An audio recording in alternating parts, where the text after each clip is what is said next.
Gracias por escuchar los podcasts de Radio Nacional. Acceda a todos los programas en rtv.es/a la carta.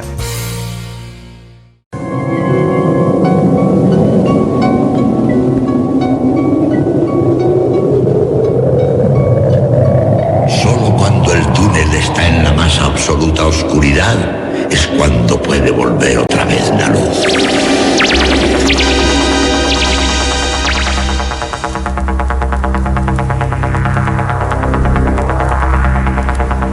Estás entrando en el espacio en blanco.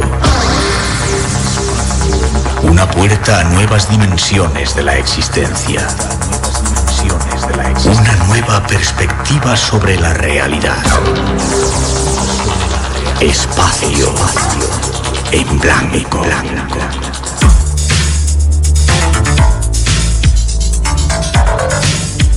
Una producción escrita y dirigida por Miguel Blanco.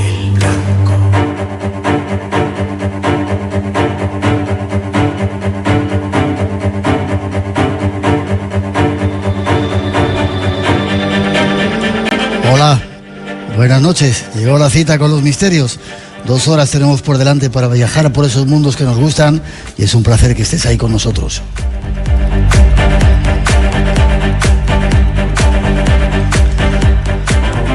En esta ocasión lo hacemos desde Villalba del Alcor, en Huelva, en un programa especial con motivo de un congreso que nos ha traído aquí, Ruta a lo Desconocido. Tenemos un montón de amigos que han venido a vernos a este flamante teatro municipal y me gustaría que nos hiciéramos sentir en todas las partes que nos escuchan con ese aplauso de gratitud a todos vosotros.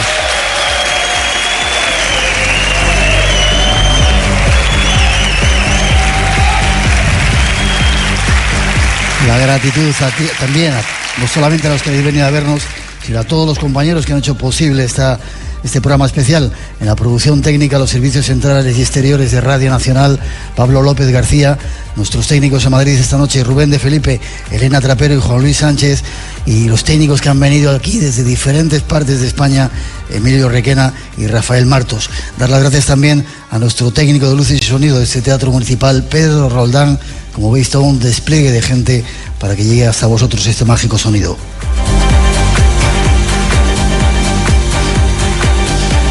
Dar las gracias también a algunos personajes de este ayuntamiento que se han dado cuenta que esto también es cultura. Al alcalde Sebastián Fernández Pérez y al teniente de alcalde Francisco Javier Pérez, gracias, en un momento hablo con vosotros.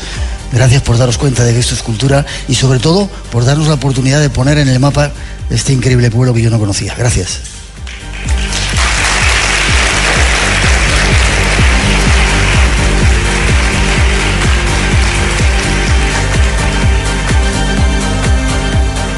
Y como siempre, el habitual saludo de todos los compañeros que nos encargamos de realizar el programa, en esta ocasión desde aquí, como siempre, Rosa Rodríguez en la locución y producción, Natalia Sotillos en la realización y coordinación, y este que os habla, Miguel Blanco. Un placer para todos nosotros compartir este tiempo de radio hasta las 4 o las 3 en las Islas Canarias, aquí en Radio Nacional, es la única emisora que llega a los 4 rincones de nuestro país y a un montón de lugares en este planeta.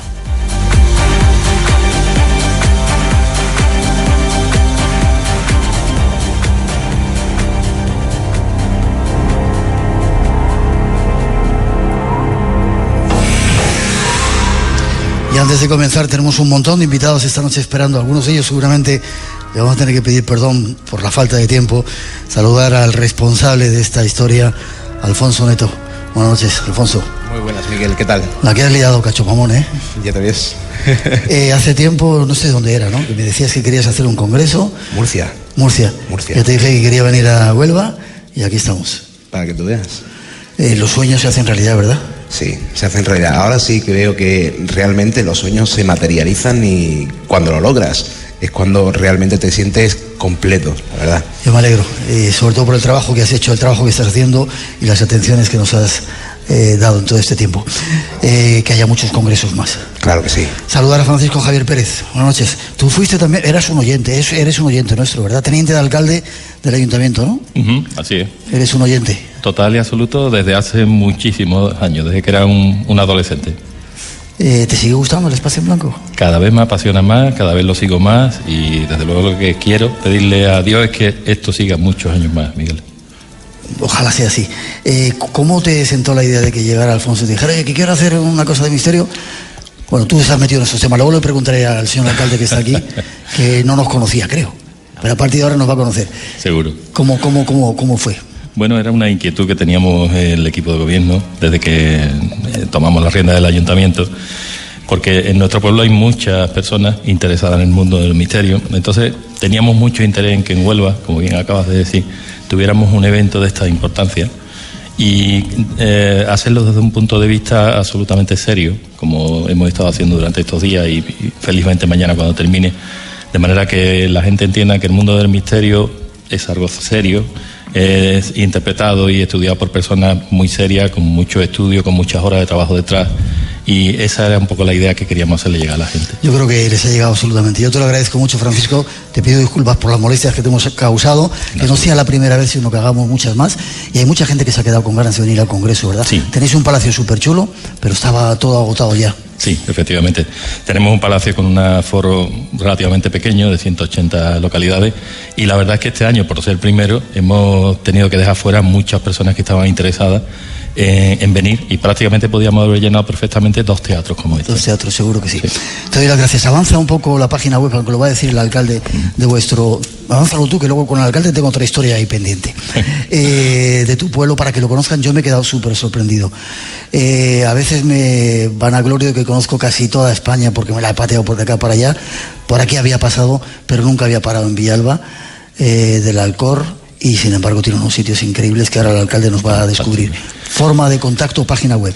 Bueno, la página web del ayuntamiento nuestro es ayuntamientodevillalba.com, sin ningún tipo de problema. Tenemos también nuestro Facebook, donde igualmente nos puedes localizar y donde vamos a colgar todas las conferencias que se están celebrando íntegramente, para que cualquier persona, tanto los presentes como cualquier otra persona en cualquier otro punto del globo, pueda perfectamente seguirlas todas. Lo van a hacer seguramente desde muchas partes del mundo. ¿Va a haber un segundo congreso Ruta a lo Desconocido? En ello estamos trabajando ya a partir del lunes, ¿sí? Dejándonos la piel porque el segundo congreso consolide lo que hemos iniciado este año. Francisco, gracias. Gracias por ser oyente del Espacio en Blanco, por saber que esto es cultura, por habernos invitado y por esto que has montado. Te doy un aplauso a ti también, Alfonso. Gracias por tu trabajo.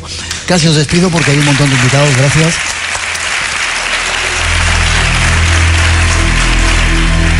Espacio en Blanco, en Radio Nacional, con Miguel Blanco. Y ahora con el señor alcalde, como me gusta esto decir, señor alcalde, Sebastián Fernández Pérez. Tú no creías en estos temas, ¿no? Bueno, Miguel, en principio... Déjame que diga una cosita. Sí. No pensaba hacerte esta entrevista, pero ayer estuvimos hablando y empezó a descubrirme cosas y sitios y de este pueblo, y cada vez le iba aumentando más. Tienes 3 minutos. Sí. Tienes Cierto, 5. cierto. 6 minutos solamente porque, Sí. mira, está aquí por aquí Jesús Callejo y otro montón de personajes. Así fue como nos conocimos. Me dijiste, te voy a dar 2 minutitos. Íbamos hablando y me dice, 4. bueno, 5, bueno, 7. Digo, como sigamos hablando, Miguel, Haces todo el programa tú termina entero. el programa contigo. Bueno, Miguel, en primer lugar, darte mi enhorabuena por venir hasta Villalba del Alcor para hacer este programa magnífico. Que espero que a partir de ahora escuches, aunque sea en podcast. Espero que sí. Te escucharé, te prometo que te escucharé Bien. de vez en cuando. Bien. Te prometo que sí. Y como te decía ayer, Villalba del Alcor es un pueblo con mucho encanto, con mucha historia. Estamos enmarcados en una zona de Huelva, en el condado de Huelva, una zona con mucha historia desde la época romana y seguramente de la época tartésica. Como te contaba, toda esa historia la podemos resumir en nuestra iglesia castillo. Increíble. Hoy la he visto, no la conocía.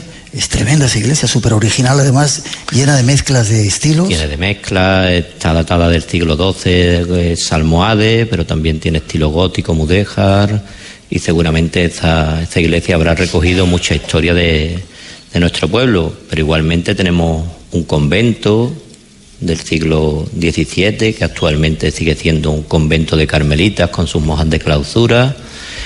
Anteriormente, en el siglo XVI, tuvimos un convento de frailes carmelitas, que ya actualmente no está en funcionamiento.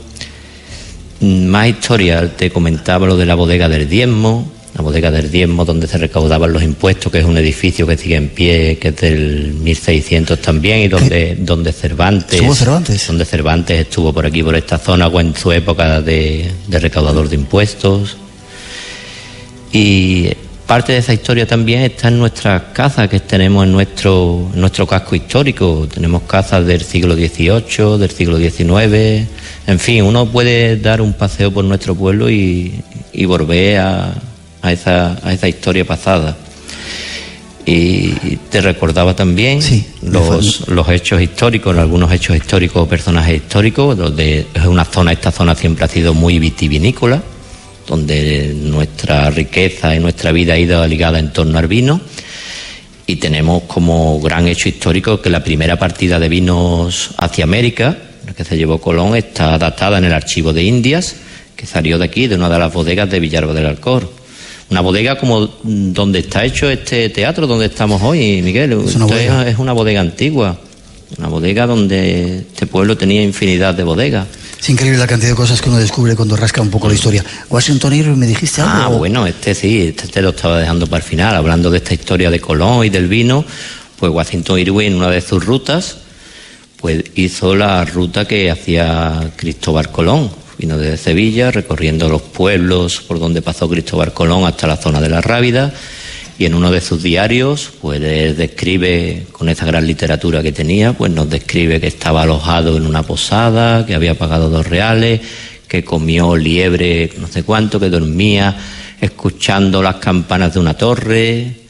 Y eso lo queremos poner en valor, toda esa ruta histórica y todo el entorno y toda la maravilla cultural que tenemos en esta zona y en este pueblo, que somos muy desconocidos, como dice nuestro eslogan del Congreso, Ruta a la Desconocido. Este pueblo es un gran desconocido. Sí, señor. Francisco, Sebastián, yo te doy las gracias por la invitación y por habernos dado la oportunidad de conocerlo. Ojalá tengamos más tiempo para ahondar en estos secretos. Página web para que la gente lo vaya conociendo y vengan. Hay un vino increíble. Yo no lo he probado, yo no bebo, pero... Sí, hombre, tenemos unos vinos estupendos, seguimos teniendo unos vinos olorosos. La página web es... mucho misterio, dime. www.villalbadelalcor.es, donde pueden estar informados de todo lo que nos pasa a nuestro alrededor. Gracias a los tres por haber estado aquí. Os pido un aplauso. Muchas gracias, Miguel. Muchas gracias a usted.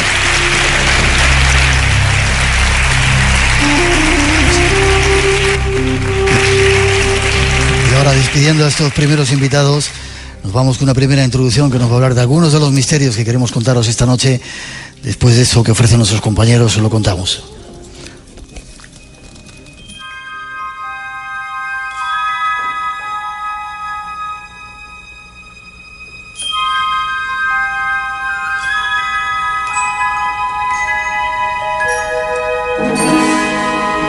Esta noche vamos a ofreceros un programa especial desde un lugar singular de Andalucía. Estamos en Villalba del Alcor, dispuestos una vez más a explorar el mundo de los enigmas. Lo haremos de la mano de compañeros especialistas en diferentes campos y exploraremos diversos universos desconocidos.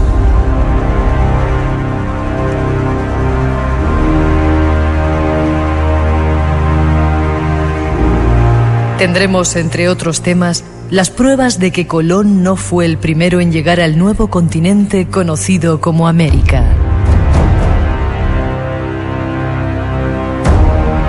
Hablaremos también de coincidencias, esas casualidades que a veces nos marcan el camino a seguir de una forma sorprendente.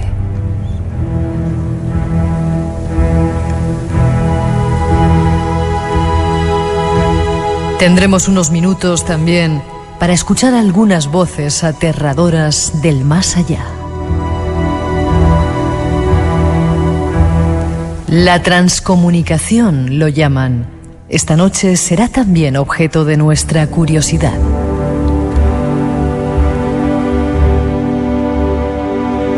Y seguiremos descubriendo algunos secretos de estas tierras mágicas y del paso de los templarios por ellas. Esas son las intenciones de este espacio en blanco que ya se abre ante todos vosotros. Disfrutarlo. El mundo del misterio nos espera.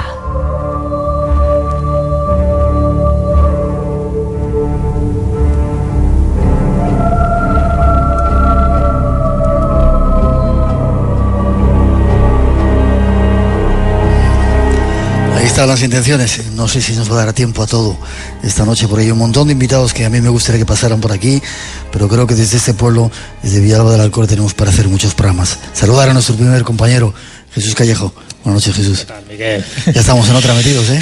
Como nos gustan las aventuras. ¿Verdad? De acá para allá, y tú te has puesto hasta arriba de cosas que te han dado a probar, que no digo de qué. Ya sabes que no sé decir no. Uno de los, no sé si creadores de la escóbula, de la brújula, una de las personas que más conoce acerca de la historia extraña. ¿Algún libro últimamente tienes? El último que salió fue La España Fabulosa, que ya lo comentamos en su momento aquí en Espacio en Blanco, y donde hablaba precisamente de esos lugares más que mágicos, insólitos, extraños, aquellos que te dejan un buen sabor de boca, porque lo que encuentras es lo que no te esperas, o por lo menos lo que es genuino, que es único. ¿Conocías este pueblo? No, fíjate. Te ha sorprendido, supongo, como la iglesia que hemos visto gratamente, hoy, ¿no? Sí, esa iglesia fortaleza, ¿no? Ese antiguo ribat musulmán, que me parece una maravilla, sobre todo por lo bien conservado que está y por los secretos que oculta. Lo bien que lo cuidan la gente Sí, la verdad que sí. del pueblo. Nos vamos con el primer tema, ¿te parece? Creo que nos vamos de viaje con un personaje conocido. Fenomenal.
Consiguió llegar a una tierra que llamó Vilan, que por su descripción y los restos hallados se podría identificar con Terranova. No fue el único.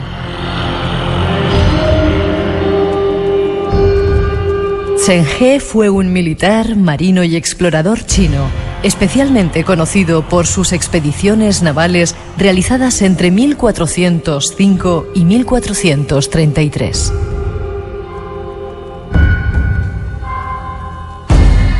Durante sus viajes exploró el sudeste asiático, Indonesia, Ceilán, la India, el Golfo Pérsico, la península arábiga y el este de África, hasta llegar al Canal de Mozambique. En 2006, tras el descubrimiento de una copia de un antiguo mapa de 1418, se afirma que Chen también llegó al continente americano. Hubo más navegantes que llegaron antes que Colón a América: Abubakar II, Mansa del Imperio de Mali, e incluso Madogab Owain Gwynedd, un príncipe galés que se embarcó en 1170 rumbo a América. Estos son algunos de los datos. Hay más. Nuestro invitado nos ayuda en su descubrimiento. O sea, Jesús, que nos han contado la historia un poco rara, ¿no? Colón no fue el primero en llegar, habían llegado ya pues casi todos menos él. Sí, yo creo que lo estaban esperando ayer con un cartel luminoso. Bienvenido, Colón, ¿no? Cristóbal, ya era hora, ¿no? Tarde, ¿no? Cuéntame cómo es esta historia. A ver, lo bueno, no hay que quitar nunca mérito a Cristóbal Colón, evidentemente, ¿no? Es cierto que hubo mucha más gente que estuvo en América, pero Cristóbal Colón tuvo el acierto o la suerte de que fue y regresó. Y lo contó. Le pasa un poco como a Marco Polo. De nada hubiera servido la aventura de Marco Polo si no hubiera regresado, si al final hubiera sido ejecutado por los mongoles o por Kublai Khan. Lo bueno es que regresa, escribe un libro, se llama El Libro de las Maravillas. A partir de ahí se genera el mito, porque hay veces que no le creen, ¿no? En el caso de Colón tiene esa gran fortuna. Sabe dónde iba, y luego te comentaré, en fin, las pruebas o los indicios que hay para afirmarlo. Regresa y a partir de ahí se convierte en un hombre célebre. Bueno, a partir de ahí hasta que cae en desgracia. Sabes que al final fue encarcelado y no muere con los honores que le hubiera gustado. Pero sí que tenía esa información privilegiada, no solo él, sino muchos de los navegantes de aquella época, incluido Magallanes o Vasco de Gama, tenían información privilegiada. ¿De dónde la habían sacado? Hoy por hoy lo sabemos. En fin, la historia es cierto que hay que reescribirla en algunos casos. También es verdad que es muy reacia a que la historia oficial sea cambiada, porque aparece ya en los manuscritos, aparece en los textos del instituto, de la universidad, y hay muchos catedráticos incluso que les cuesta, ¿no?, reconocer que a lo mejor lo que le han contado no era exactamente así. Pero también es verdad que cada vez tenemos más pruebas, cada vez están apareciendo más hallazgos de monedas, de vasijas, de porcelana, por ejemplo, cuando hablamos de las expediciones chinas, incluso ahora también con bueno, vamos a llamarlo así, las dataciones genéticas que nos están posibilitando el determinar que hubo culturas que no eran amerindias propiamente dichas y que sin embargo pues tuvieron una mezcla o dejaron su testimonio en piedras escritas o en multitud, ¿no?, de vestigios, de huellas. Eso es lo que nos permite afirmar que Colón fue el último. Espacio en Blanco. Tu cita con lo desconocido. En Radio Nacional. Con Miguel Blanco. Y esta noche con Jesús Callejo. ¿Estáis a gusto? Pregunta al público que está aquí. ¿Se escucha bien? Vale. Cuéntame un poquito. Bueno, he leído, no sé si he ido en la iglesia, que de este pueblo también salieron algunos de los marineros que fueron con Colón o que fueron a América. Sí, de los primeros. Sí, de Villalba del Alcor. Hombre, ten en cuenta que de dónde sale realmente el 4 de agosto de 1492, pues de Palos de la Frontera. Es decir, estamos hablando de la parte unubense, es fundamental, no solo en la partida de esas dos carabelas y una nao, que muchas veces se habla de las tres carabelas, realmente eran dos y una nao, sino que incluso las gestiones previas que hacen el monasterio de la Rábida, en fin, Moguer, hay toda una ruta colombina en Huelva que es fundamental para entender la psicología, las intenciones y el modus operandi que tuvo Cristóbal Colón para fraguar un poco su estrategia. Él sabía perfectamente que ahí había un continente, pero él tenía que montar un poco toda la estrategia, incluso ciertas mentiras. Él no podía decir que iba a descubrir un nuevo continente. Él dice que va a descubrir las Indias, pero porque cree que está buscando, o hace creer a los demás que está buscando una nueva ruta de las especias. Pero él sabe perfectamente, por ejemplo, que tiene que ir hasta las Canarias para luego coger los vientos alisios y saber en qué dirección tiene que ir. Se equivoca en una cosa que es fundamental, pero se equivoca por una razón lógica, porque en aquella época se utilizaba mucho la cartografía de Ptolomeo. Y ahí la circunferencia de la Tierra, a pesar de que Eratóstenes ya lo había dicho en el siglo III a.C., Eratóstenes era el bibliotecario de la Biblioteca de Alejandría, ya dijo que tenía 40.000 kilómetros de circunferencia, pero bueno, luego con los planisferios de Ptolomeo se piensa que es menos y él cree que va a llegar antes de lo que llega, por eso casi tiene un motín, ¿no? Entonces, bueno, pues a partir de ahí, toda la estrategia que él concibe, en fin, cómo va primero a la monarquía, en fin, de Portugal, cómo no le hacen caso, y cómo luego vamos sabiendo que él ya tenía cierta información, incluso mapas secretos, porque la cartografía tenía que ser secreta en aquella época, era delito de Estado el que alguien lo filtrara, y él ya tenía información secreta, entre otras. Recordemos que él se casa con Filipa Moniz, que era la hija del gobernador de Madeira, es decir, del imperio, porque por entonces era un imperio portugués, que tenía una cartografía perfecta. ¿Más que los españoles? Parecida. Pero claro, la parte de la cartografía portuguesa, y ahí entraría un elemento que a ti te va a gustar, que es la parte templaria. Es decir, cuando se disuelven los templarios, como sabes, ¿no?, a partir de 1307 y sobre todo de 1312, que es cuando ya desaparece la orden, ellos se van dividiendo. Unos se van a Escocia, otros se meten en la orden de Montesa, otros en la orden de Cristo. Y los que entran en la orden de Cristo, si sabemos, y hoy por hoy está admitido, que tenían una flota bastante importante, tanto en el puerto de La Rochelle, en el Atlántico, como en el Mediterráneo, también tenían cartografía. Y parte de esa cartografía, y no es impensable, ¿no?, que así fuera, parte de esa cartografía iba allende de los mares, es decir, no solo eran los portulanos, es decir, que solo eran los puertos del Atlántico, del Mediterráneo, sino que podía ir más allá. Y ahí es donde entran las teorías de Jacques Vallée o de Charpentier o incluso de investigadores españoles diciendo que mucha de la plata que le sirvió para promover la construcción de las catedrales góticas de aquel momento venían de las minas de plata de América, en concreto de Centroamérica.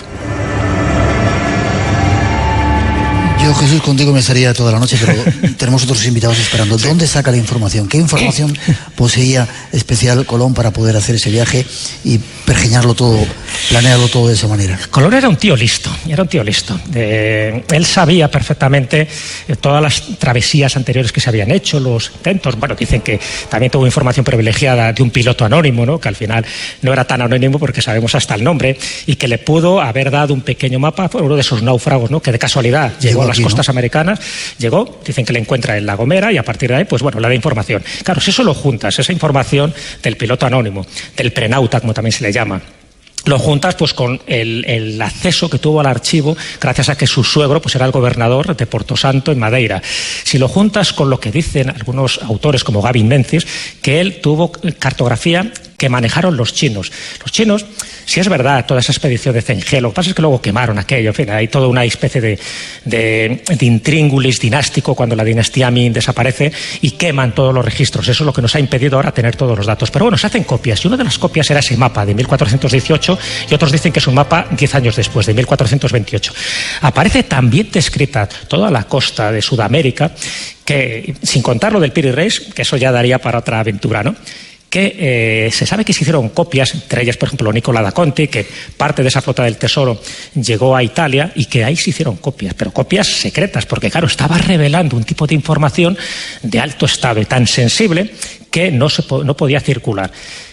Si llega uno de esos mapas a Colón, prácticamente lo sabemos con total seguridad si damos credibilidad a lo que dice el texto del mapa del Piri Reis de 1513, no tanto a lo que se describe, sino el texto. Y el texto te dice algo que para mí es fundamental, te desvela dos enigmas claros. Primero te dice que es genovés, o sea, que fuera todo ese tipo de teorías, que si era gallego, que si era mallorquín, que si era catalán, era genovés. No hay ningún tipo de duda a ese respecto, salvo el que quiera, en fin, entrar en la teoría de la conspiración. Y por otra parte te dice que Kemal Reis, en el año 1501, atrapa unos barcos cerca de la costa de Valencia, y en uno de esos barcos iba un marinero de Colón, que había estado en las 3 travesías, ¿no? De las 4 en 3. Ese mapa, dice el marinero, no sé si bajo tortura, que era el mapa, una copia que tenía también Colón, y que ese mapa le sirvió a Piri Reis, al almirante, para confeccionar su mapa junto con otros 19, porque dice que son 20 mapas distintos, incluso uno de la época de Alejandro Magno, lo cual tiene relación con algo que sabemos ya, que es una expedición tolemaica que hubo en el siglo III a.C. de Rata y Maui, es decir, de 2 marineros egipcios que se sabe que llegaron a la costa por lo menos de Chile. Bueno, pues si esos mapas fueron pasando de mano en mano y de generación en generación, muchos de ellos se perdieron con el incendio de la Biblioteca de Alejandría. Por desgracia, ahí se perdieron muchísimo más que manuscritos, muchísimo más que papiros. Se perdieron también prototipos, mapas, inventos, de todo tipo, incluso mecanismos para navegar, para no solo detectar lo que era la latitud, sino también la longitud, algo que hasta el siglo XVIII no llega a establecerse. Bueno, pues en este tipo de travesías transoceánicas ya se determinaba la longitud, lo cual ya es una rareza, es una especie de opar cartográfico.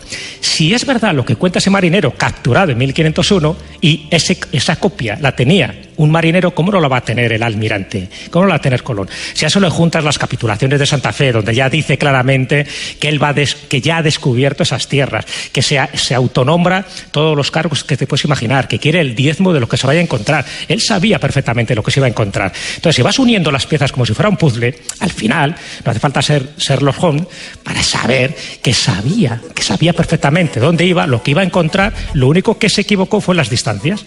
Y cuando regresa, lo cuenta todo ufano, y precisamente por bocazas es como cae en desgracia, porque al final todo el mundo cree que hay un botín general, hay que todo el mundo va a encontrar oro, y luego de oro hay pocas cosas, y a partir de ahí sí que se cambia el paradigma, porque desde ese momento la mentalidad del mundo cambia radicalmente. Y mira tú por dónde, lo que son las ironías del destino, en lugar de llamarse Colombia a todo el continente, gracias al mapa de Vaspergen, se llama América, porque Américo Vespucio fue el que indagó también con su información secreta para que se completara ese mapa de un cartulario de 1507, donde aparecen descritas tierras que oficialmente no se habían descubierto, por ejemplo, la península de la Florida.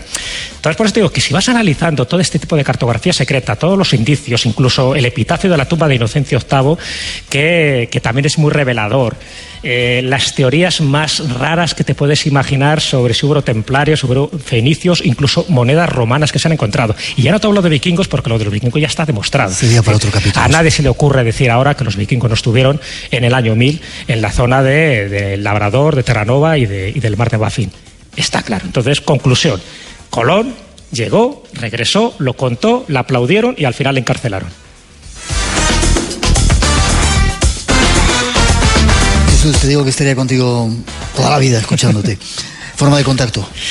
Bueno, pues a través de la escóbula de la brújula, como tú bien has dicho, ahí tenemos nuestra página web y también la página de Facebook, y a través también de mi página personal y profesional, Jesús Callejo Cabo, y ahí me encontrará y contesto todos los mensajes. Y sigamos viviendo aventuras, yendo a lugares como este, compartiendo experiencias y conociendo lugares increíbles. Claro que sí. De ti. Pido un aplauso para él. Gracias, Jesús. Gracias.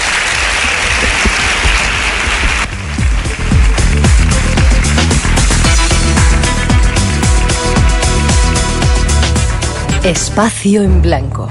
En la madrugada del sábado al domingo, a partir de las 2, la 1 en Canarias. El misterio continúa. En Radio Nacional, con Miguel Blanco. En la tertulia de esta semana nos hacemos lo que en principio parece una simple pregunta. ¿Y si volviese a nacer? ¿Volvería a repetir cada paso? ¿Elegiría las mismas amistades? ¿Las mismas parejas? ¿La misma profesión? La noche en vela. En la segunda hora nos adentraremos en el mundo del misterio con Javier Sierra y charlaremos de historia y hasta de espías. La noche en vela, con Jorge Iglesias y Pilar Tavares. Los domingos a medianoche, como siempre, mejor en Radio Nacional de España. Esta noche, en Espacio en Blanco. Estamos en la calle Goulston, concretamente en el número 48, donde se supone que Jack el Destripador arrojó el delantal ensangrentado de su cuarta víctima, Catherine Ed Owens. Y solicitamos que si alguna voz o algo desea manifestarse, que lo haga a través de este medio.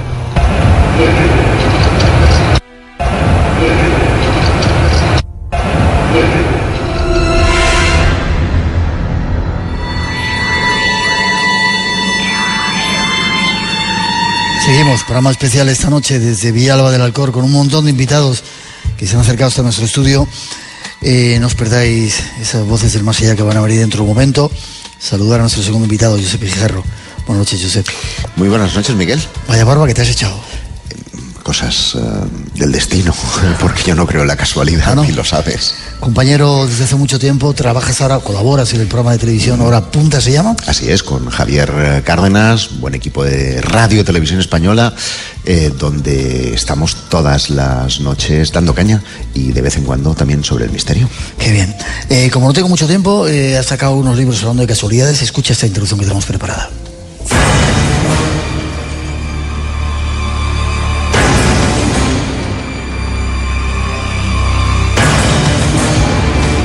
Seguimos con más temas y volvemos con un misterio sugerente: las coincidencias, las casualidades. Nuestro próximo invitado contaba lo siguiente sobre ello. Puede ser usted la una de los 88.000 números, ¿verdad? Por lo tanto, puede ser. Tenemos uno entre 2.320.000 probabilidades de que un rayo nos parta, ¿vale? Piensen que cada segundo hay 100.000 rayos en algún lugar u otro del mundo que están cayendo, cada segundo. Por lo tanto, esa probabilidad, fíjense, es de 1 entre 2.320.000. Y le aseguro, señora, que al igual que la lotería, hay gente a la que le parte un rayo.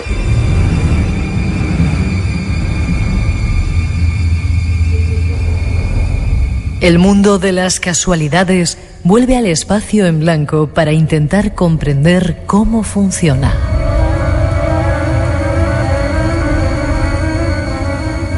Nuestro próximo invitado nos ayuda en ello. Pues ahí está esa introducción, Josep. Perdóname que te interrumpa. Dime.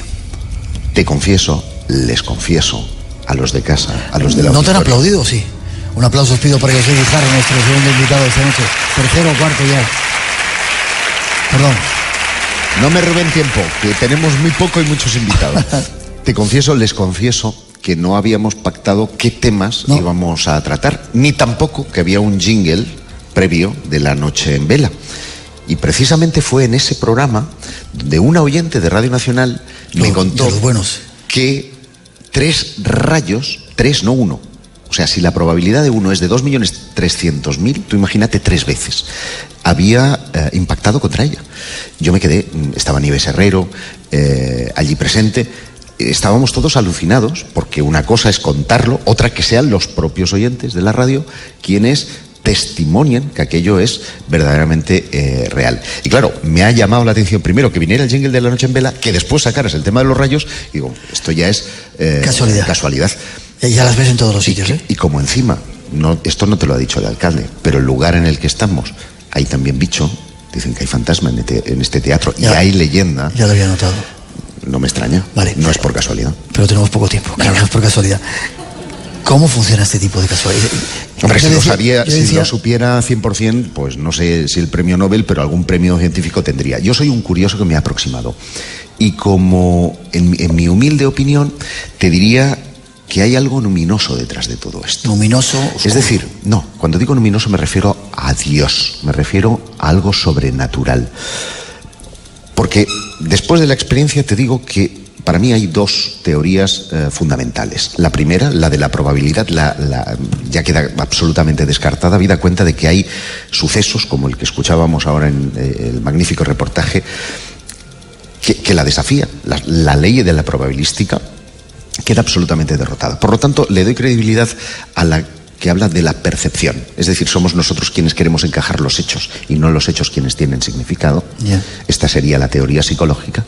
Y la otra, que es el verdadero desafío, es si realmente hay un programador de los acontecimientos que nos manda señales, es que tenemos un destino programado. Dios, que te dice con las casualidades. Oye, yo no sé si es Dios, señor barbudo, que nos ha pintado el cristianismo, o se trata de Dios como una fuerza universal, que es como la concebía Einstein, que ordena todo el universo. El cosmos, que es una palabra griega que define orden.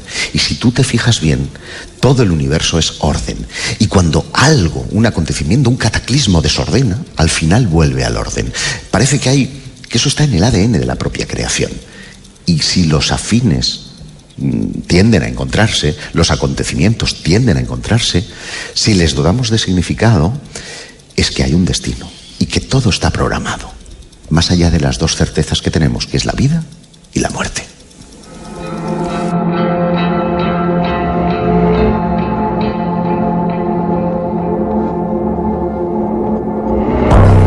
Estaba escuchando un ruidito y es un cronómetro que he puesto a funcionar y de repente suena tic, tic, tic, bueno, midiendo el tiempo. No sé cómo quitarlo, o sea que aguantar un poquito. Necesito saber el tiempo. Dime lo que más te haya llamado la atención de esas casualidades que has recogido. Aparentes casualidades. Las que me llaman la atención, más que las de terceros, son las experimentadas por un servidor, que son las que no te dejan indiferente, las que tienen un significado profundo para ti. Y tengo decenas vividas a raíz del libro y otras cientos a lo largo de mi carrera profesional, porque la magia de la coincidencia es que todo el mundo la vive, desde la más simple, que es decir, estoy hablando con Miguel de Pedro Amorós. Este es trampa porque está aquí sentado, ¿eh? Mira ahora, pero que de repente le mentes y aparezca, a lo mejor cuando hace años que no tienes noticias suyas, y dices, oh, qué casualidad. Qué casualidad. Por esa ley de atracción, hasta las que realmente te tocan. Yo suelo contar una que es así como muy llamativa. Tú sabes que hace un par de años estuve protagonizando una serie para Canal Historia que se llamaba Extraterrestres. Entre el equipo, y tú has hecho televisión y lo sabes muy bien, siempre se produce ese compadreo increíble.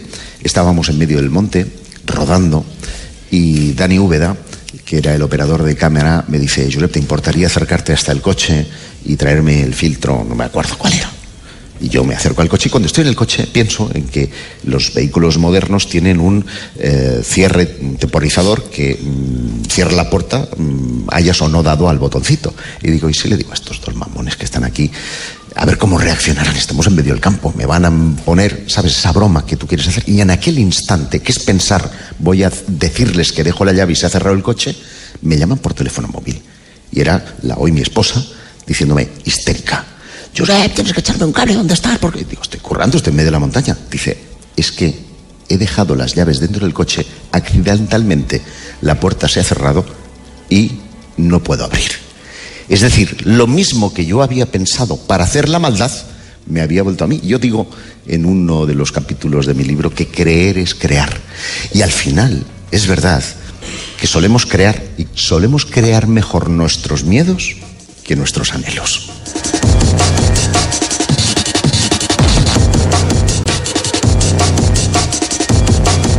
Cuéntame, Josep, alguna otra de esas experiencias que te han llamado la atención, aunque no sean tuyas. Bueno, aunque no sean mías, hay una que es una de las preferidas. Dos chicas, las Lauras Buxton, las llamo, porque dime tú si esto no es una especie de, más que una sincronicidad, una jugada del destino. Me refiero a que una niña de 10 años, Laura Buxton, se va a la fiesta de 50 aniversario de boda de sus abuelos, en Gran Bretaña, al sur de Gran Bretaña. Y resulta que esta muchacha ve el salón lleno de globos de helio, doraditos, con serigrafiado el 50 Happy Birthday de los abuelos, y el abuelo le dice, toma, escribe en esta etiqueta tu nombre y tu dirección. La pega al globo, la saca al jardín y deja volar el globo. El globo, como es natural, se pierde entre las nubes y por efecto del desgaste, de la presión, el globo termina aproximadamente unos 400 kilómetros más allá en el suelo. Cae en un jardín donde hay un señor que ve aquello, está ahí pastando con las vacas y dice, uy, Laura Buxton, esto es mi vecina. Y se la entrega, que tenía su vecina una niña de 10 años que se llamaba Laura Buxton, y claro, dice, ostras, pero la dirección es de 450 kilómetros, esto no puede ser. Así se conocen. Y lo que es más sorprendente, porque esa sincronicidad abre una coreografía de sincronicidades posteriores. Y es que, entonces, como había la dirección, le escribe una carta para ponerse de acuerdo, se llaman por teléfono, tenemos que conocernos. No pactan salvo el lugar y la hora, nada más. Pero aparecen las dos vestidas igual. Su apariencia física no eran idénticas, pero eran muy similares. Las niñas tenían 10 años, tenían 3 mascotas. Un perro labrador, un conejito de indias, gris, que se llevaron las dos sin pactar al encuentro, y otro ratoncito de color blanco que tenían en una jaula. Bueno, aquello era sorprendente, parecían condenadas a ser amigas desde aquel instante.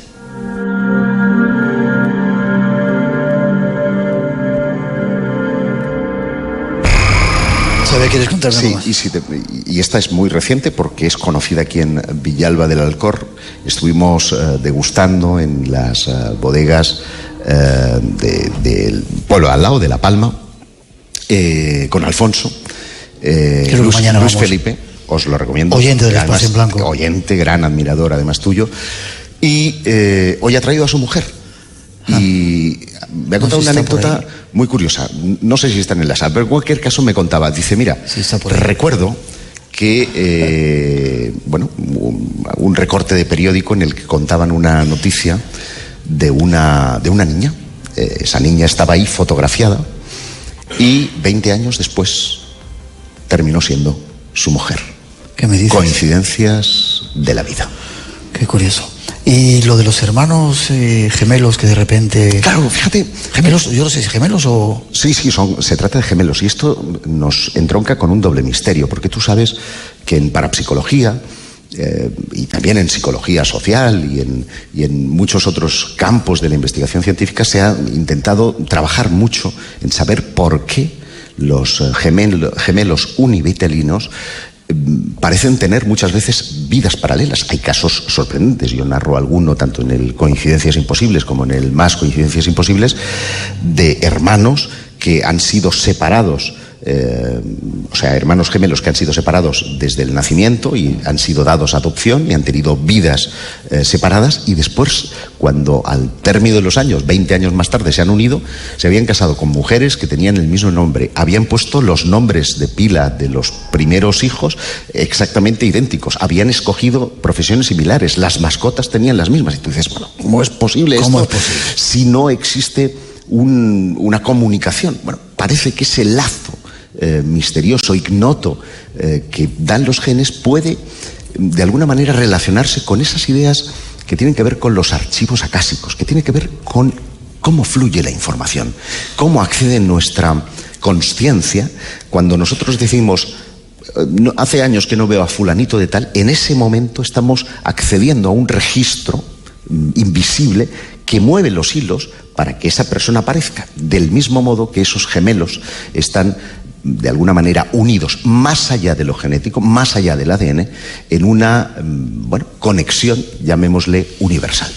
Eso quiere decir que tenemos tanta fuerza mental, espiritual, energética, que cuando deseamos algo inconscientemente, que no metemos ahí deseo, de repente se pone algo en movimiento y se consigue. Lo subestimamos, el poder de nuestro pensamiento, pero cada vez que hacemos un pensamiento, ese pensamiento precede una acción. Y hay una frase de Alejandro Jodorowsky que me encanta, y es: aunque no sepas lo que buscas te busca. Al final te encuentras. Qué curioso. Dime una cosa también, muchas de estas casualidades aparentemente aparecen en momentos de tu vida que te hacen un toquecito, ¿no? Javier Sierra, recuerdo, y yo he utilizado esa frase. Dicen que esas casualidades son como avisos, señales que te está dando la vida para decir, ¿qué pasa? ¿O estás en el camino? Pero es sorprendente porque pueden tener una interpretación distinta para el que necesita la prueba que para el resto. Te pongo un ejemplo que me parece revelador. Hay una oyente del programa que se puso en comunicación conmigo después de aparecer en el Espacio en Blanco hablando de Más coincidencias imposibles, y me pareció mágico lo que me contó. Confesaba tener una crisis espiritual. Y esta chica, por motivos familiares y laborales, se ve obligada a ir a Sicilia, a la isla de Sicilia. Entonces tenía ella una conexión particular con el número 4, resultaba que el prefijo de Sicilia empieza por 444. Bueno, esto es una chorrada en comparación a lo que viene, porque una noche, estando sola en casa, tenía una crisis de fe y le pide a Dios una prueba. Hay que tener... Bueno, ahora no hay niños en la sala, hay que tener cojones. Ya, pero lo escuchan en podcast luego. Bueno, claro, bueno, pues no, borra este trozo. Y resulta que esta mujer dice: Dios, si de verdad existes, muéveme la cama. Yo de verdad me aterra pensarlo. Es que en aquel momento la cama empieza a moverse. Un terremoto. Justamente, porque no solamente era la cama, era la cámara, era la lámpara, era el armario, era todo. Estaba sucediendo un terremoto 5,3 escala de Richter. Una única víctima en toda la isla, fruto además de un paro cardíaco. Para ella, aquello era la prueba que había pedido, porque sucedió instantes después. Para el resto estaba claro que se trataba de un simple terremoto que el Etna había obsequiado.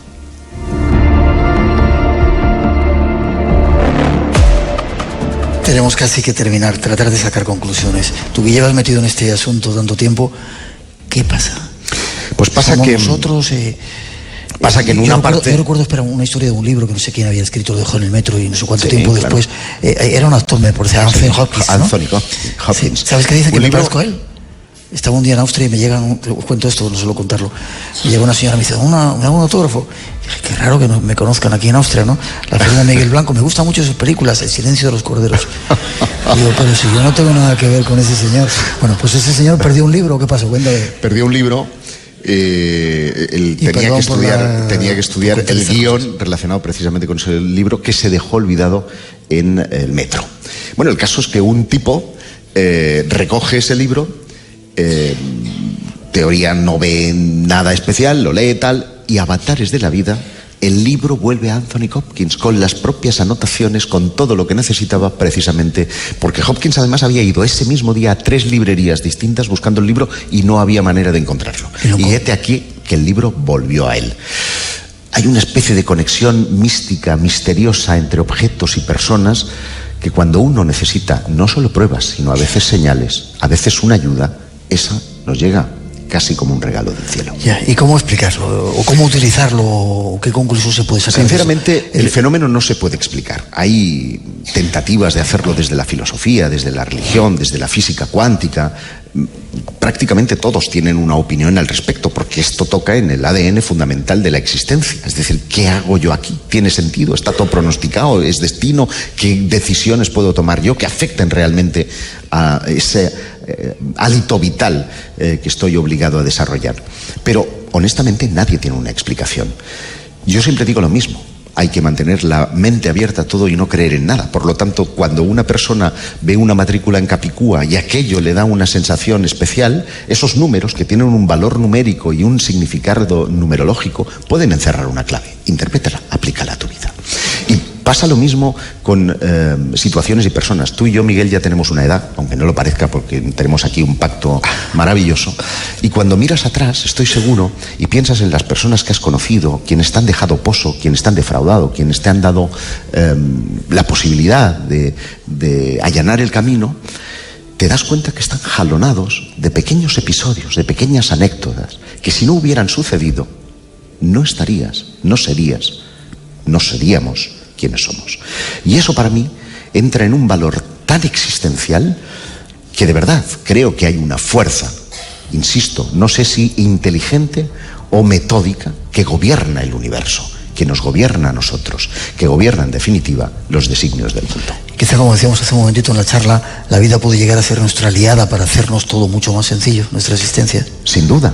Y comprender cada una de esas cosas, de los procesos que hacen que las cosas sean como son, nos ayudan a abrir nuestra mente y nuestra perspectiva. Pero nunca dejemos de ser niños, porque creer, insisto, es crear.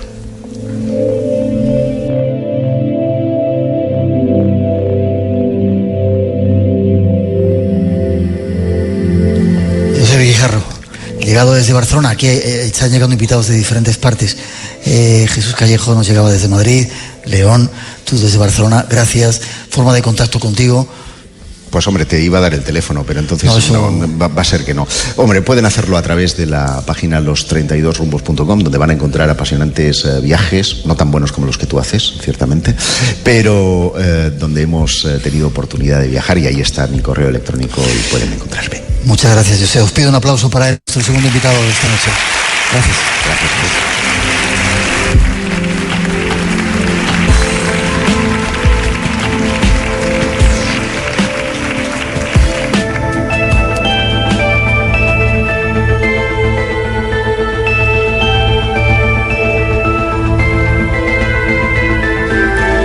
Tenemos que hacer una pequeña pausa. Llegan las noticias, los servicios informativos de las 3, las 2 en las Islas Canarias, aunque estamos en otros horarios grabando este programa en un falso directo sin ningún tipo de corte. No os perdáis la segunda parte, programa especial desde Villalba del Alcor.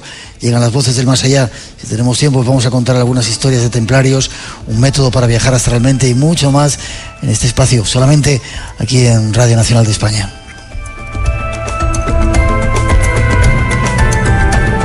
Redes sociales siguen abiertas todavía, Blanco Radio en el Face y en Twitter para buscarnos por ahí. Enseguida volvemos aquí a este flamante Teatro Municipal de Villalba del Alcor. No os vayáis, hay muchos misterios todavía. Esta noche, en Espacio en Blanco. Estamos en la calle Goulston, concretamente en el número 48, donde se supone que Jack el Destripador arrojó el delantal ensangrentado de su cuarta víctima, Catherine Ed Owens, y solicitamos que si alguna voz o algo desea manifestarse, que lo haga a través de este medio.